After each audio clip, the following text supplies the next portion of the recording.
Hello, everybody. Welcome to our webinar. I'm Taylor. I'll introduce myself a bit more in a few moments, but let's just wait a little bit for some people to come into the room. While we wait, please do share, where are you coming from? I'm here in Copenhagen, a little gray today, dodging rain clouds, but other than that, pretty darn great. And I would love to know where you're coming from. That's the most fun part for me of doing these webinars, is getting to hear.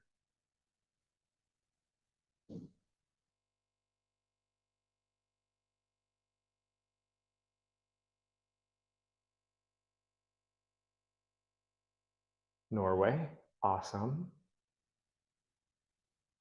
London, probably a lot from the UK. Yeah, Sweden, our neck of the woods. It's autumn. Autumn has arrived. Thank you all for sharing. As I said, I can't get enough of this. I'm gonna give it about 30 more seconds, and then we will get going. Once again, I'm Taylor. Thank you for joining us today.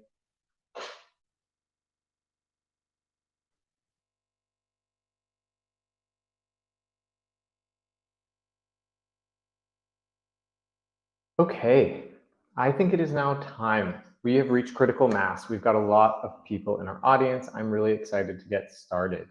So welcome to today's webinar on real-world solutions to manage and reduce value chain emissions. Before I go into my slides, I think I wanted to talk a bit about why we decided to do this webinar. And there's really two reasons here. So one of those things is that the value chain, it's big, it's complicated, and it's abstract. And I think many of us realize that tackling value chain emissions is important, but it can also be really intimidating because it's so big and conceptual. And so our goal with this webinar was to take this complex topic and break it down more simply. So throughout, we're going to try and use real world examples, simple language, and of course, show you a bit of our value chain engagement product as opposed to just telling you about it. And that's the second reason that we're doing this, is that the Normative product team has been working really hard on some exciting new features for collecting, organizing, and analyzing Scope 3 emissions. This is a great opportunity for us to go beyond the abstractions and the strategy white papers and do a real product demo of the features that can have an impact for your organization. And the coolest part is that you're going to get to try it too. So more on that in a moment. Before we jump into the agenda, just some quick housekeeping details for today's webinar. We're going to aim for a 45 to 50-minute duration to be respectful of your time. We will, of course, record this webinar, so look for that in your inbox sometime after today's session. Today, we will not be doing a live Q&A, just because we want to make sure that we are getting you really good answers. Again, this is a complicated topic. We're not going to try and go off the cuff. But if you use the Q&A feature in Livestorm, as you can see in this little screenshot, please submit your questions and one of our climate experts will get back to you via email after the webinar. And last but not least, we are always working to make better webinars and better content for our audience. So after the webinar, we're going to share a 1-minute survey. Please do share as much feedback as you can. It's really, really helpful for us. Thank you in advance. So let's get started. So I'm Taylor. As I said, I'm a product marketing manager here at Normative. I'll be your webinar host for today, but I'm joined by some really, really great speakers. First of all, we will have Dimitris, my colleague on the climate strategy team, who will talk a bit about value chains and what effective value chain engagement looks like. Next, we have our special guest, Kirsten, from the Pebble Group and brand Addition, who will give us a little peek inside the value chain engagement process at his company. Then we're going to be doing the most exciting part of the webinar today, which is a real-time demo. So it's going to be interactive. You're going to get to try out this feature yourself. We just sent a few minutes ago a link for you to use. Please try to restrain your curiosity. Try not to click it quite yet. I promise it's not a virus, but we're going to use that link in the demo about, I don't know, 20 minutes into the webinar today. I'm going to conclude with just a few thoughts around Normative's philosophy around value chain leadership and why we believe that value chain engagement plays such a fundamental role in our progress towards net zero. Unfortunately, Maya, our product manager for this feature, is out sick today, so I will try and do justice to her part of the demo too. And of course, each of our speakers will do a bit more of an introduction of themselves as we go through the webinar. Just for me, a quite quick introduction about Normative. So at Normative, our mission is to make known and reduce the sustainability impact of all the economic activities on the planet. And we come from all sorts of different backgrounds, and I think that's what makes our organization so strong. Our founder, Christian, comes from the University of Oxford. He has done a lot of research on the impacts of climate change, and he is our visionary leader, and he really is pushing the industry forward. We have some partnerships with the United Nations and other climate groups in Europe and further abroad, and we collaborate with many more. And then, of course, we have partnerships and relationships in the tech ecosystem. We are, of course, a tech company, and we've partnered with companies like Google, and many of our team is from both big companies like SAP, as well as other disruptive scale-ups like Peakon that have really brought a lot of innovation to our company. And one of the things that we talk a lot about when we talk about carbon calculations is how important it is to have your carbon calculations reflect the reality of your business. And I think as we go throughout this webinar, what will become apparent is that businesses come in every shape and size, and value chains come in every shape and size. They have different missions, structures, locations, all of the above. And in order for a company to have insight into how to have an impact in their carbon emissions, they have to have the ability to tackle this level of variation and diversity. And that's why whenever we are working on our product, whenever we are working on our initiatives, we strive to make carbon visible, because we know that when carbon is visible, that data can be used for all sorts of business and sustainability initiatives. We really believe that when you can see carbon, you can reduce and lead to net zero. And the way that we do that, we make carbon visible through responsive insights.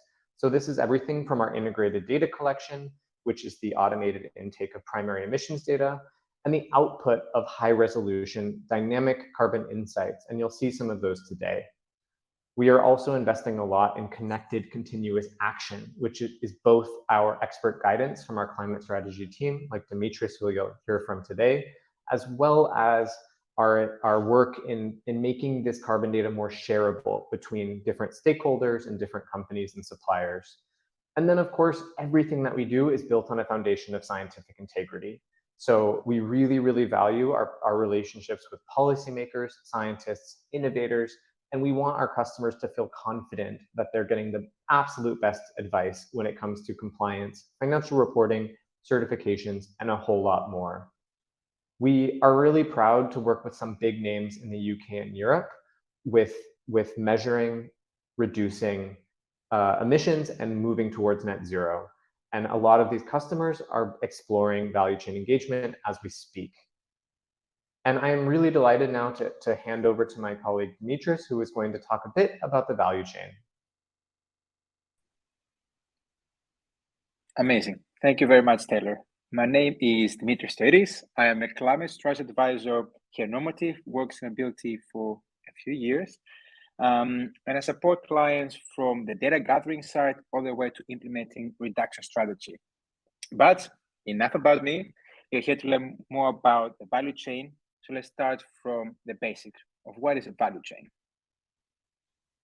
So the value chain is an interconnected web of suppliers and buyers that reaches all the way from the products, from producers who grow and extract raw materials, and all the way to the end consumer that ultimately purchase and, of course, use and dispose of the actual product. For example, a consumer buys bread from a baker who has bought wheat from a farmer. While the consumer never interacts with the farmer, they're both part of the same value chain. Every business in the world has a unique value chain that includes the direct suppliers, but also the suppliers and their suppliers, and goes on. So when we talk about the value chain, we mean the many expanding network of suppliers that are part of a cohesive system. So some value chains, of course, are more complex and emission heavy than others. And you can see some more information on the graph on the right. But of course, each company is unique. So let's see what value chain is. In the middle, we have emissions from the organization. This includes scope 1, emissions from your combustion, and fugitive emissions you might have. Scope 2, and indirect emissions from purchased electricity, heating, cooling, or steaming. And from there, we have scope 3, with both upstream and downstream emission. Let's take first on the right-hand side of the diagram. We can see your upstream suppliers. As you see, each of your suppliers has their own suppliers and their suppliers. And it goes on. So for the purpose of the webinar, and I think it's really important to highlight, this is a much simplified version of what an actual value chain looks like. A supplier with goods are shown with the factory icon, and then we have also service providers with a calculator icon. Of course, as you can imagine, some suppliers have more complex value chains than others, but the foundation still remains the same. On the other hand, we have the left side, we have emissions from downstream emissions, which are primarily applicable but not limited to companies with physical products. These emissions include emissions from the product's end-of-life treatment, of your clients using your product, and all the way to the end-of-life treatment of your product. Just to provide some examples. These, of course, are a few of the categories for scope 3, and there are many more categories, but we want to keep it simple, so for the content of this webinar. But let's see an example which hopefully will make everything a bit more easier to comprehend.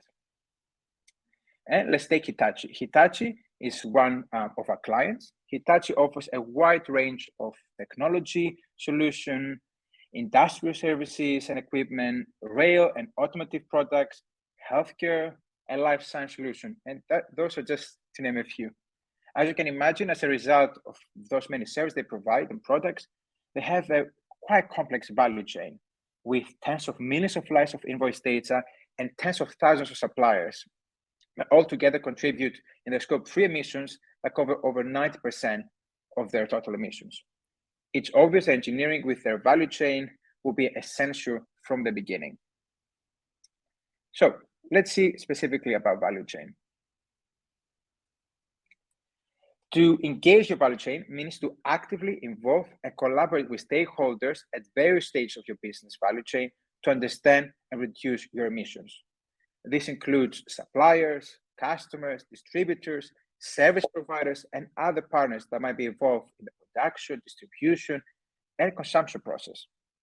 So engaging your value chain can entail many benefits, and I will just provide just a few of them to give you a sneak peek. It can be from building strong connections and trust with stakeholders throughout your value chain, collaborating to identify shared goals, address challenges, and find solutions, and of course, seeing opportunities for innovation. Again, as Taylor mentioned, we will cover more of this later on in Taylor's section. Overall, though, engaging your value chain is about fostering a collaborative and mutual beneficial approach to optimize performance, drive sustainability, and create shared value throughout the entire value chain ecosystem. Of course, as you can imagine, this is a lot easier said than done. Value chains can be big. Think of Hitachi.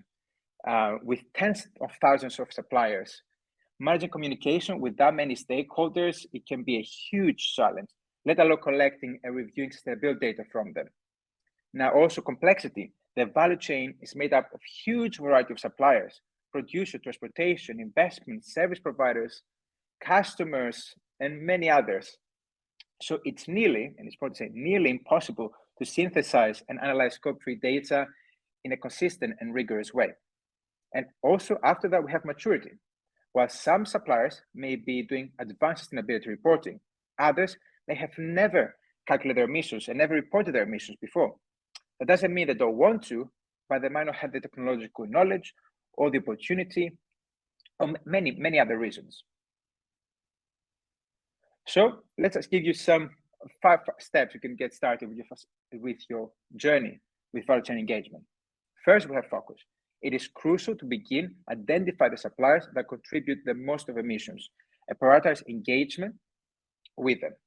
Strategic input here plays a significant role in this process.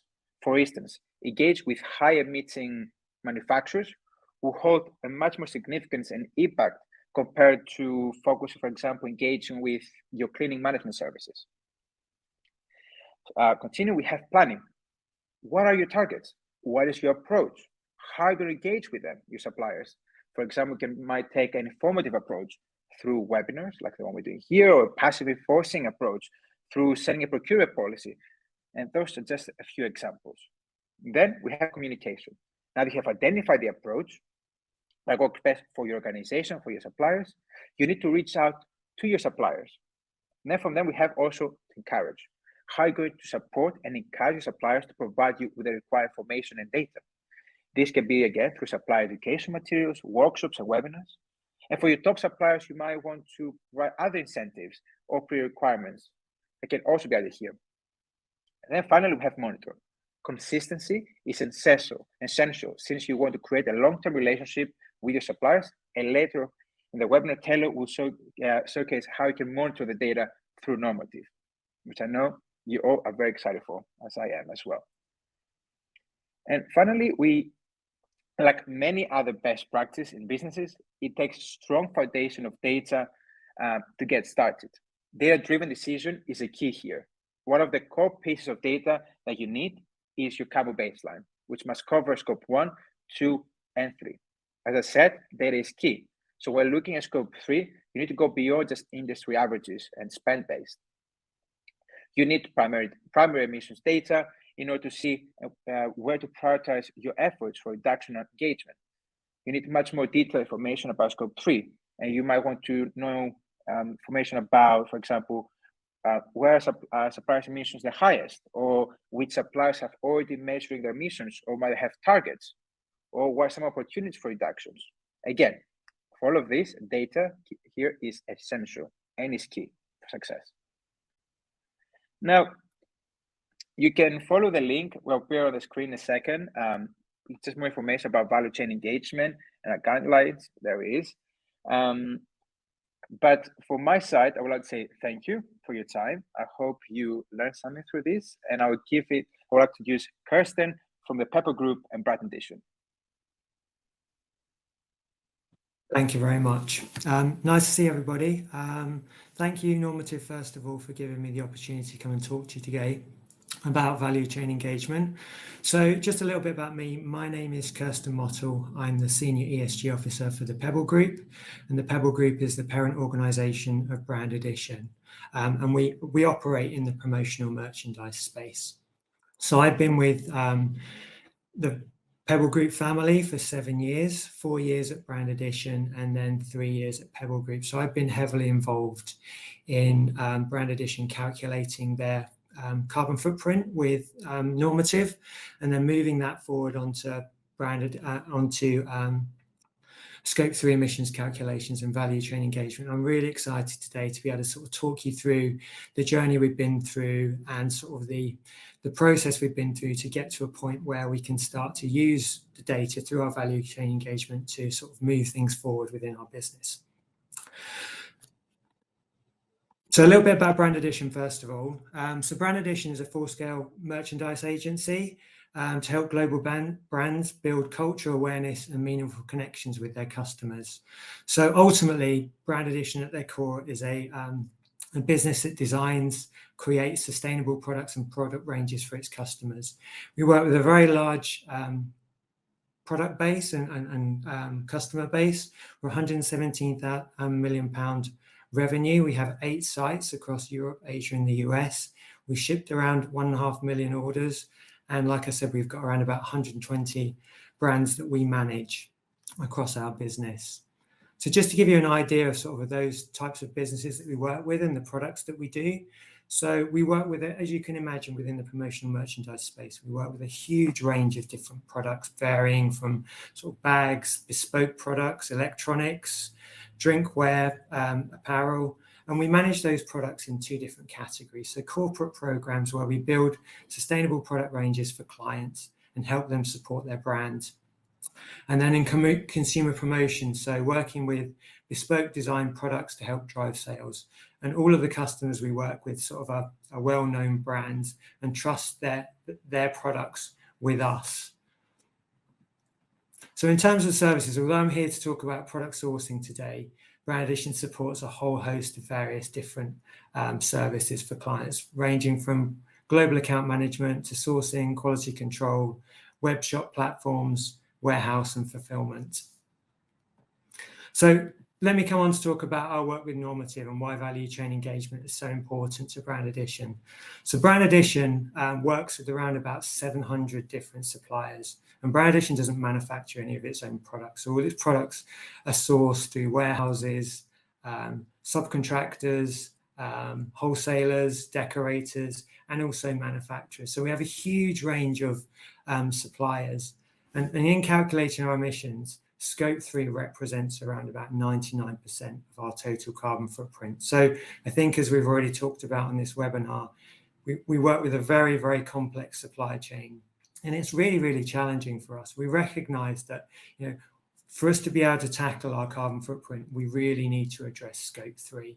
And the only way we're really going to be able to do that is through a concerted effort and through value chain engagement. And then the last comment around be brave and start to commit to taking action. Some of you won't have yet even thought about calculating their Scope 3 emissions, but that's not to say you shouldn't start to engage with your suppliers as soon as possible. Start the dialogue, start talking to them about what they're doing, about what you want them to do. And through this exercise we're going to talk about, actually we were very surprised with how far advanced our suppliers were. So I think, it's really, really important that businesses look at this. It's really, really challenging and it's difficult, but don't be frightened to make a start. I think sitting there and worrying about it, you're better off sort of just going ahead and sort of starting to talk to suppliers and move forward with it. I think it really does demonstrate as we go through, you can start to get some good results in terms of the data you can start to collect.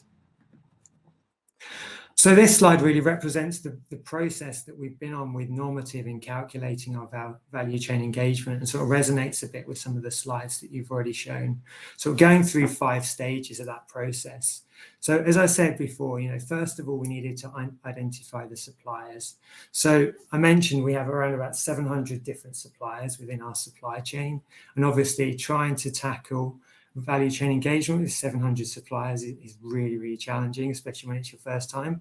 So taking the data we had from Normative and calculating our Scope 3 emissions, and also looking at our spend data as well, we were able to identify 60 suppliers who represented our largest emissions or our largest spend. So we decided for this first initial stage, we would engage with those suppliers. So then by using the value chain engagement module, as you'll see as you go through the demo, we're able to invite the suppliers to complete the value chain engagement questionnaire. So a link's created through the platform, and then you can email out directly to your clients and suppliers. And I think the advantage for us in doing that was that we could make a personal connection. When you receive emails from surveys and things, you're less likely to complete them. So being able to add your own spin to it, talk about why it's important to your business and what value they can get out of it as well, was really, really important step for us. So once we'd gone through and invited them to that sort of engagement study, it already started to generate some discussion with our value chain. So some of them came back, were really concerned about going through this process. Other ones were less so, but at least it started that dialogue. So then we went on to the measure step. So our suppliers then go into the questionnaire and start to complete the information. And from that, we are able to gather some really, really insightful data about what suppliers were measuring emissions. If they weren't, how long was it going to be before they started measuring their emissions? If they were measuring their emissions, what emissions were they measuring, whether they were Scope 1, Scope 2, Scope 3, or a combination of all 3 of them. So we could start to see who were further advanced in their journey and who weren't. And the ones that weren't, then maybe we could engage with them more later on. Then moving on to identifying who was measuring their emissions, who was setting targets. If they were measuring their emissions, but they hadn't yet set targets, when were they going to set those targets? Were they going to do it immediately? or over a period of time? And if so, how long, over what period of time? And then lastly, with those targets, are they validating those targets? So are those targets aligned with a science-based approach? Are they just internal ones, or are they unsure about what they're going to do with that? So from that data, we were able to get a very quick snapshot from the platform itself to be able to have a look and see sort of where our suppliers were performing. And then we extracted that data and we used it to sort of try to build a plan about our next stage in terms of how we're going to engage further with our suppliers, setting internal targets and KPIs to try and drive improvement. And I'll come on to talk about that in a minute. So from our data collection, I think we said we engaged with 62 suppliers. I think our response rate initially was around about 80%, which we thought was really, really good for the first time. Bear in mind the suppliers that Brand Addition works with. Some of them are really, really small businesses, with 2 or 3 people in their operation, and some of them are really, really large organizations as well. Some of them much more further advanced in their journey than others. So, we're really encouraged to see that we had such a large response rate. We're also surprised to see the willingness of suppliers to interact and collaborate. So not only on the supply chain engagement, but they're also wanting to talk to us about other initiatives, other things that they were doing, and opportunities that we had for both businesses to try and work together to collaborate, sort of reduce our emissions.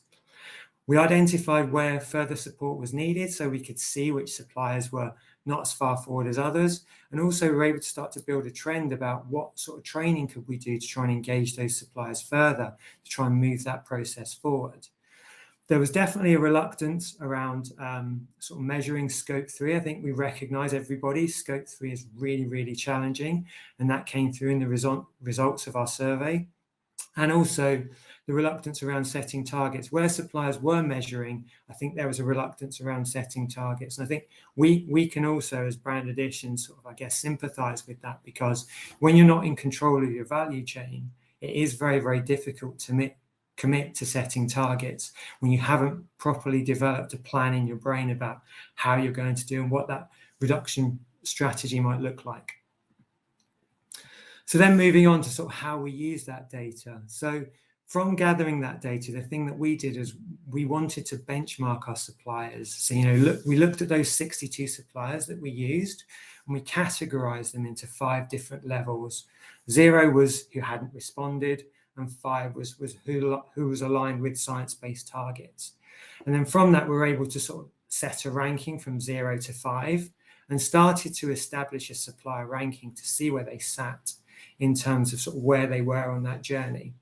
And what that now enables us to do, to start to look at those suppliers and look internally and say, right, okay, well, to meet our net zero targets and to reduce our scope 3 emissions, where do we want to get our suppliers to and when? So we can start to set internal targets about when do we want all of our suppliers to measure their emissions, when do we want them to set targets, and then when do we want them to be aligned with science-based targets as well. So we had a whole host of data that we were able to do and use to look at to try and make sure that we were moving them in the right direction. And it's all about engagement. We'll use this data, we share this data with our suppliers to show where they are, generate discussion. We can use it within QBRs as well to talk about how do we progress this further forward and what our expectations are around our suppliers, helping us develop training material. And then lastly, but no means least, by entering this information into the value chain engagement module and by our suppliers entering scope 1, scope 2 and scope 3 emissions where they had them,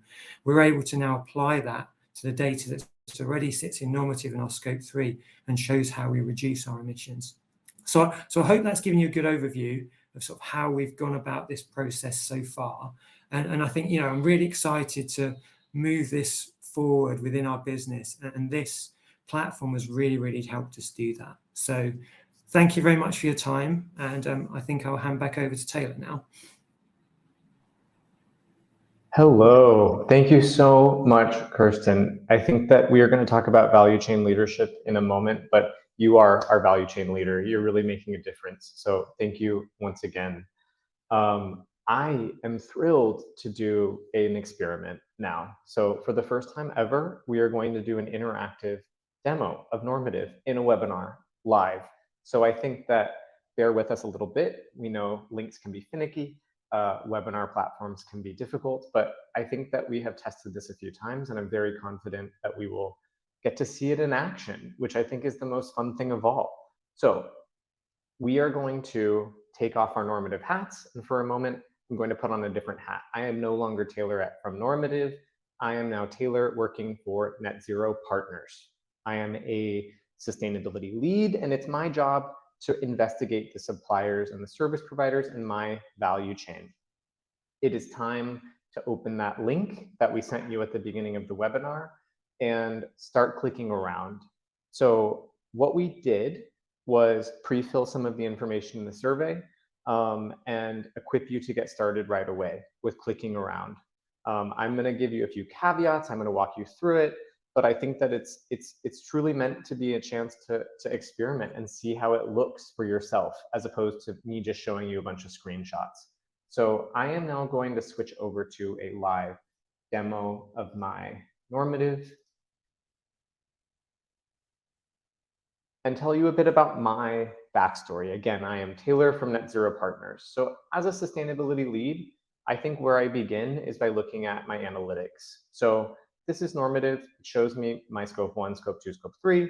I've done my initial baseline of data using a mix of spend data and activity data.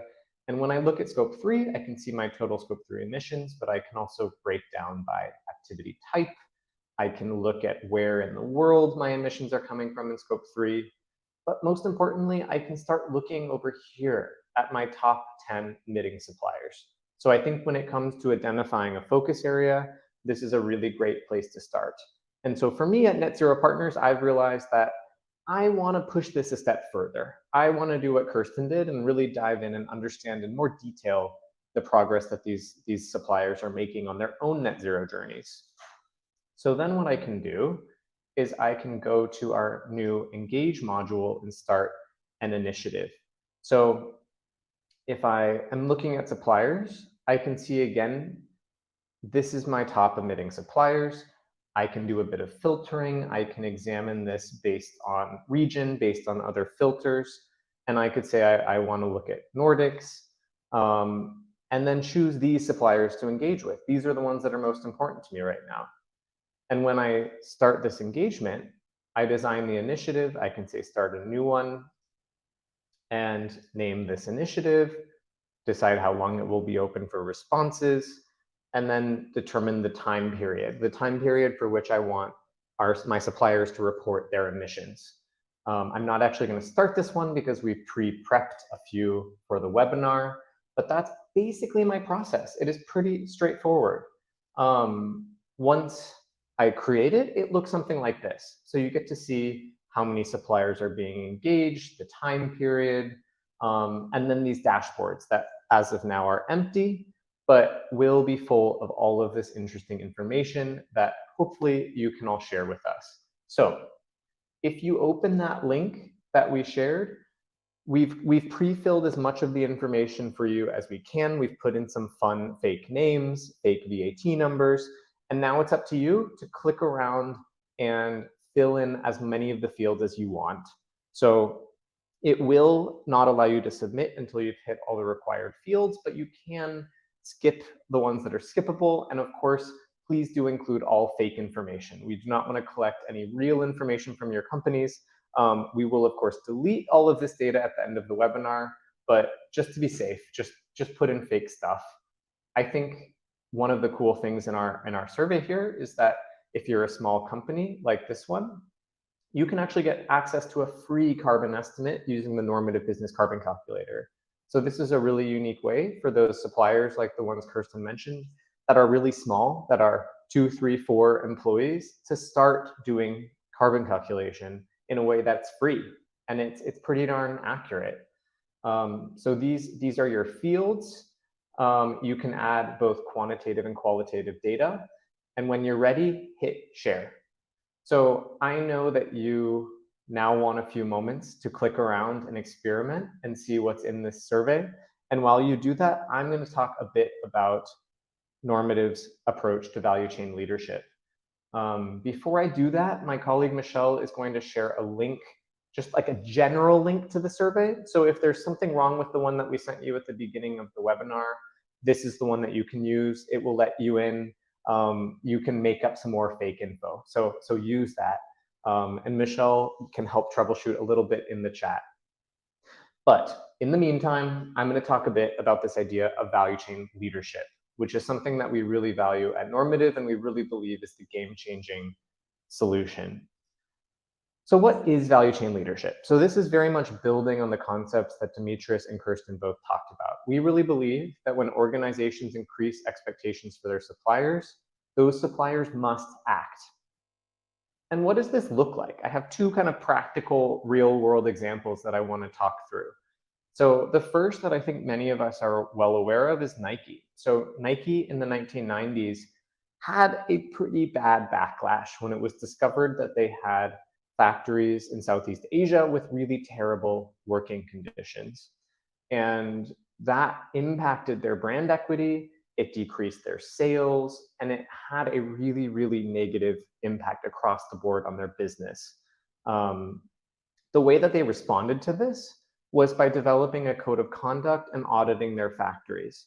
And I think what's most interesting is they really upped their reporting as well. So they increased the consistency and the transparency in how they reported about their value chain. And while doing that, they were able to really identify where the problem areas were. And that code of conduct is the tool that they now use to screen new suppliers. So those factories have to be inspected and they have to meet this minimum criteria.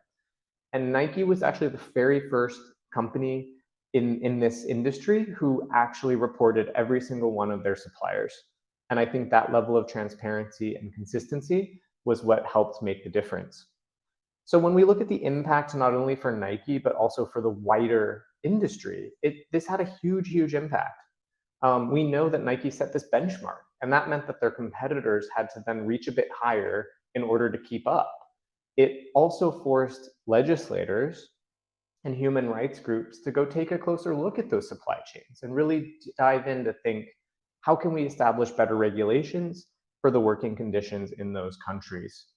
And this is a very clear example where Nike could act as a leader in the field and push a code of conduct, increase their reporting, and that not only kind of solved Nike's brand backlash, but it also was really important for the wider industry and had really, really positive results.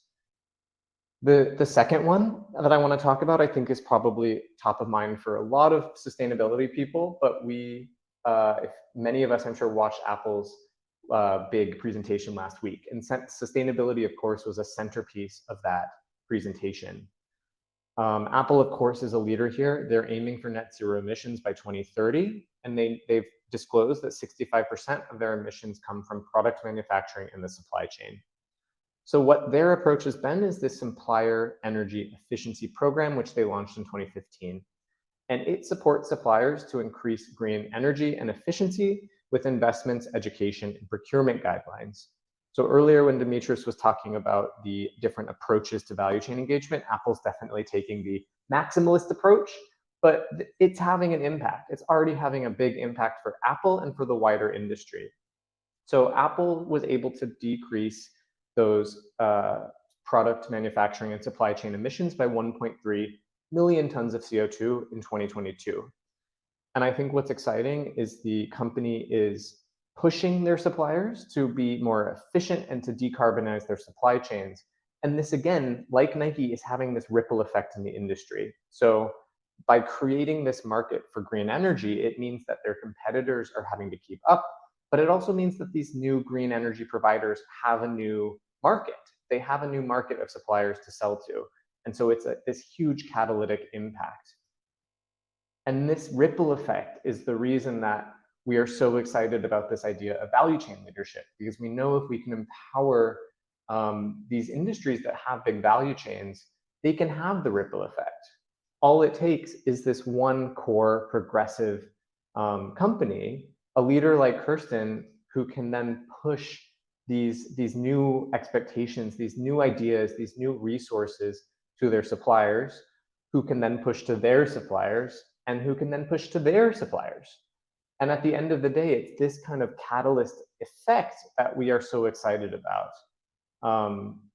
That's the opportunity for the planet, but there's also an opportunity for your business. We know that having more data about your value chain will minimize risk. And I think that this is particularly relevant considering the impacts of energy prices from the Ukraine war, knowing the delicacy of value chains with the Suez Canal being blocked, just all of these things that haven't had an impact that in so many ways are out of our control. But there is always the opportunity to bring more data-informed decisions to the table for procurement to really minimize that risk. We also have an opportunity to really boost brand reputation. And this, of course, goes back to greenwashing, that so many companies out there are so afraid of being called out for greenwashing. But if you can build your marketing and your employee engagement initiatives on a really sturdy foundation of carbon data, then you should feel confident moving into that future. You should be confident with your initiatives. And then you can eliminate surprises. And again, I think that this connects with the kind of fluctuations of energy levels, with the opportunities for new carbon taxes, that you don't want to get caught off guard by a new carbon tax and realizing that there are a bunch of emissions in your value chain that you weren't quite aware of, because that would be a huge impact onto your finances and your company's long-term growth. So with that, I want to return to our live demo. If you haven't clicked submit on your engagement, please do so ASAP. I hope I gave you enough time to click around, and we are going to go back in and explore what those engagements look like. So give me 1 second. We did divide you up into a few groups to make it easier to present. So give me 1 second, and I'm going to go back to our engagements. So we have now, I'm going to refresh one more time. In this one, we have 6. So this is a great one to look at. We have the most responses. So here we go. We've got sustainable tourism travel schools. I apologize for our corny names, but we had a lot of fun putting these together. We've got the Zero Waste Fashion Company. We've got Social Impact Healthcare LLC. That's an interesting name. And I think what's really cool to look here is how much information we've collected. And one of the things that our product team really spent a lot of time on was really stripping away the extraneous fields and making sure that all of the data that we're collecting is really impactful. It's really the data that's going to be useful for making reductions down the road. So that's both qualitative and quantitative data. You can see that we know who completed this measurement. We can see that they're planning to audit. We can see that they have 0 Scope 1 emissions, which is unusual but not impossible. They also have Scope 2 and Scope 3. You can see here on the right, they have emissions intensity metrics. So we can see the emissions by unit of revenue or by employee. We can see renewable energy sources, and we can see a bit more about their methodology. This company, we can see they intend to set targets within 2 years, but they don't have any reduction initiatives yet. And they traveled to Rome for work in first class. I wish I got to do that. But we can see these other details. There are messages. And what's so exciting about this is going back and looking at the overall insights. So I am again Taylor from Net Zero Partners. I can now look and see how many of you suppliers have measured Scope 1 and Scope 2? And I can see it's 86%, which is pretty good. I can see that 29% have audited their footprint, which I also think is pretty good. But then I can see that there's this 14% that have not measured their emissions at all. And that's where I think I now realize, those 14%, that's where I need to spend my most time. I can also see how many have set science-based targets. I can see how many have internal targets. I can see all of this data about the state of my value chain. The other thing that is exciting about this is I can look not only in terms of these immediate insights from the value chain, but I can now apply the primary data that I have collected from these suppliers into my holistic calculations. So of course, at the beginning, I showed you my scopes 1, 2, and 3 dashboards. I can apply this primary data into those calculations. So it will help me see the full breadth of my emissions, and again, help me focus those highest level sustainability priorities. So I think with that, I am going to go back to my deck. And thank you super, like that was a super fun demo. The first time again that we've ever experimented with that. And so I hope that it was enjoyable. I hope that you got to click around and see what was going on in there. Of course, if you haven't, there is an opportunity to, of course, get a proper demo with Normative, but I wanted to end on the big picture outlook again. So we know based on normative research that there are 1,000 companies with net zero commitments having emissions equivalent to 77% of global emissions. And so if those 1,000 companies can get their value chain engagement in process and we can kickstart this catalytic reaction, that's a huge impact for the planet. And we know it's these 1,000 companies, they already have net zero commitments. And so it's really, how can we help those companies follow through on their net zero commitments with data, with tracking, and with verification? So with that, again, thank you, Michelle, for sharing that CTA to our demo. So if you want a demo, you want to see your value chain emissions, get started right now. But that's really where we're going to wrap up today. I want to really thank you again for participating in our demo. I had fun. I hope it was fun for you. And I think that before I go, we always forget to talk about the survey again at the end. That will be coming next. Please do take that survey, help us improve. But once again, I am Taylor from Normative, and I am really grateful for your time today. Thank you.